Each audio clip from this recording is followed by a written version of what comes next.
Iredale is not a common name, so when I saw a district named after us just east of Toowoomba, I decided I had to go and visit. I'm riding my Honda NC750X. I'll be camping for the 2 nights away, so I'm taking a small tent that'll sit on the back seat. I've got a sleeping bag in the pannier, blow-up mattress, a little fold-up chair, a hammer for the tent pegs, and my clothes and wet weather gear in the top box. I left home at about 6:30 in the morning, and the weather was fine and about 25 degrees. Nice riding temperature. I'm heading to Kempsey on the Pacific Highway, but I took a diversion from Iredale through Wootton. This is a nice empty road these days that's been cut off by the freeway. It winds up and over a couple of small hills with some nice corners on the way, and the forest is thick on both sides. It's a good chance to unwind from the boredom of the highway. It's even cooler here amongst the trees, so the riding is very pleasant. I've muted the sound for these sections of the video because there's too much wind noise otherwise.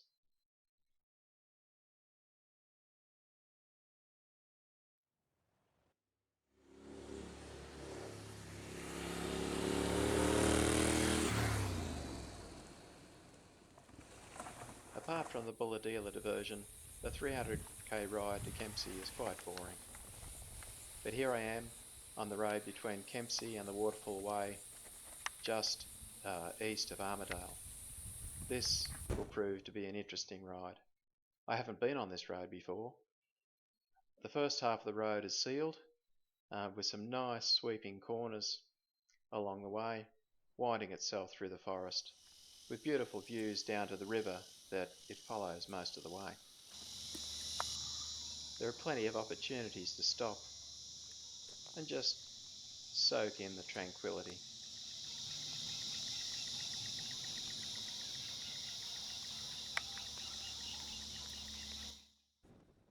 I have the road completely to myself, and so I just relax and enjoy the corners.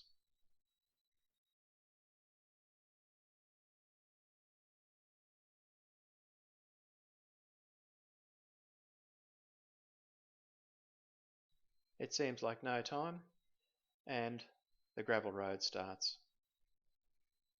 This adds to the adventure. The speeds are lower, but you feel like you're out in the middle of nowhere when there's a gravel road in front of you. And again, it's worth stopping just to take in the view.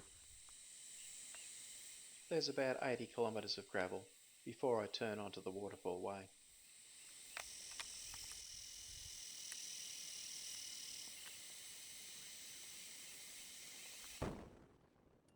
The first section of the road is fairly open, wide gravel road, and easy to ride on. Looks like it's been well maintained. Not many potholes or corrugations on this road so far.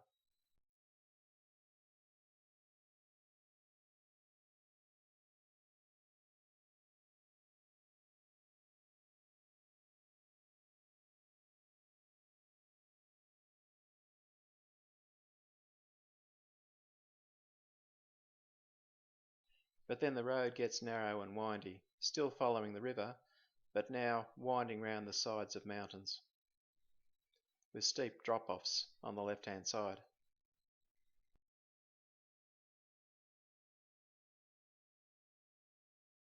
The road surface is still good, and I'm just cruising along. I guess I only averaged about 50 or 60 kilometres an hour along most of this section. The only traffic I've met on this whole stretch of road is another motorcycle going the other way.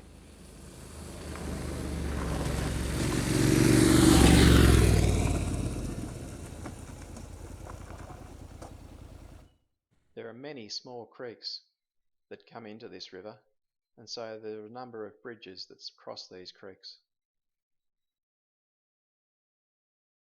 I'm almost to the end of the road, and I come across this beautiful reserve. Looks like free camping right on the river, and you can ride down, in and through the little side streams of the river to get right close to it. The last few kilometres of the dirt road weren't much fun, as about a dozen or more four-wheel drives came the other way, probably going to that reserve, covering me with dust. I've reached the Waterfall Way, and it's only a few kilometres to Armidale and the New England Highway. But before Armidale, I thought I'd stop and have a look at these falls. We've been here before, and they're quite spectacular. But this time of the year, being hot and middle of summer, there was no water coming over the falls whatsoever, and so all it was a big, empty gorge.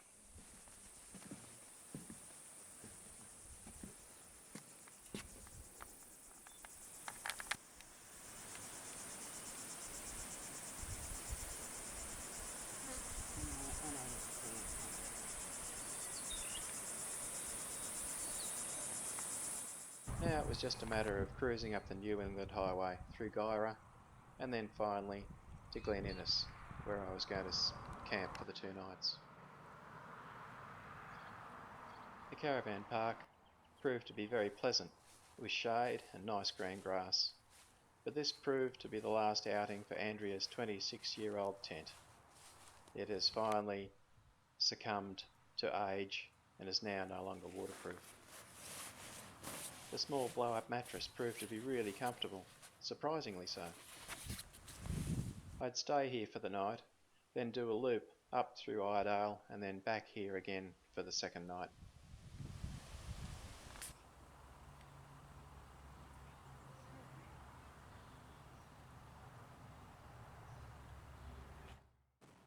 Day 2, and I'm on the road by about 7 o'clock. It's only about 13 degrees, which is nice. At Tenterfield, I took a couple of diversions, acting like a tourist. The first was the Railway Museum. It was closed, so I just took a couple of photos and then moved on.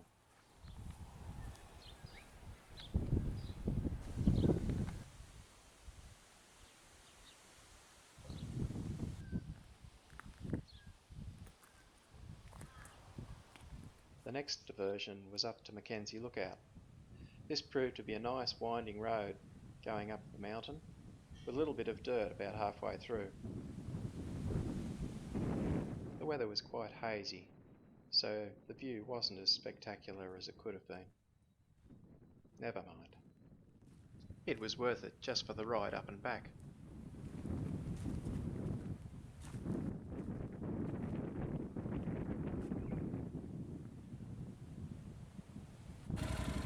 This is the road that winds back down from the lookout. It was pleasant just to cruise along slowly, enjoying the coolness of the dense forest.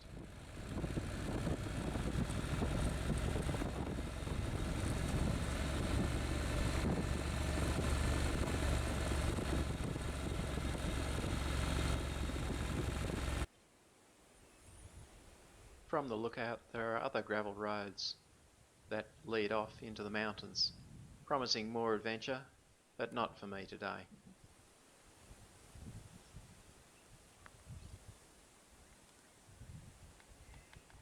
Just outside of Tenterfield I took a small break next to this old railway bridge. It's not used anymore, but it's certainly more picturesque than the new modern concrete ones. I'm finally into Queensland, and before long I'm on the outskirts of Toowoomba. I decided to take a diversion through the outskirts of Iredale, which proved to be really spectacular, as it's quite hilly around Toowoomba, and this narrow, small road proved to be really interesting to ride on. It winds its way around the tops of the mountains and then down into the valleys and then winding back up again.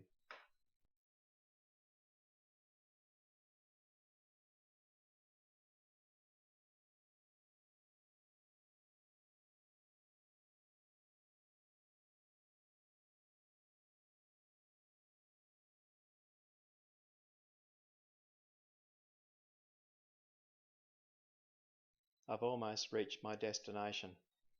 Iredale is actually a district. There's no town centre, and I couldn't even find a sign that says "Welcome to Iredale." This is the only one I could find.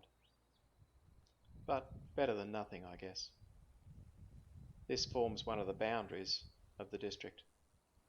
I followed the GPS to the spot designated as Iredale, Queensland. I was hoping for an oasis, maybe with palm trees, and a big banner saying "Welcome to Iredale." But instead, all I found was a reedy swamp beside a little creek. Oh well. The return trip to Glen Innes was unremarkable.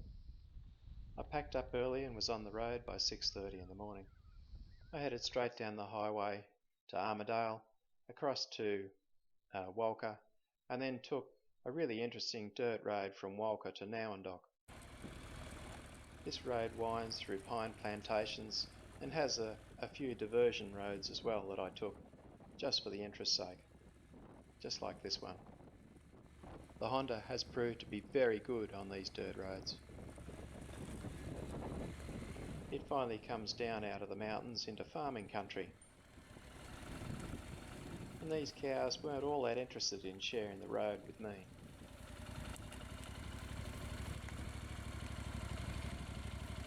By the time I got to Nowandock, the weather was getting really quite warm, so I stopped and had a break. From Nowandock, I went straight through to Gloucester and then home. The dirt road sections of this ride were really quite interesting, and I really must do more of them on a future trip.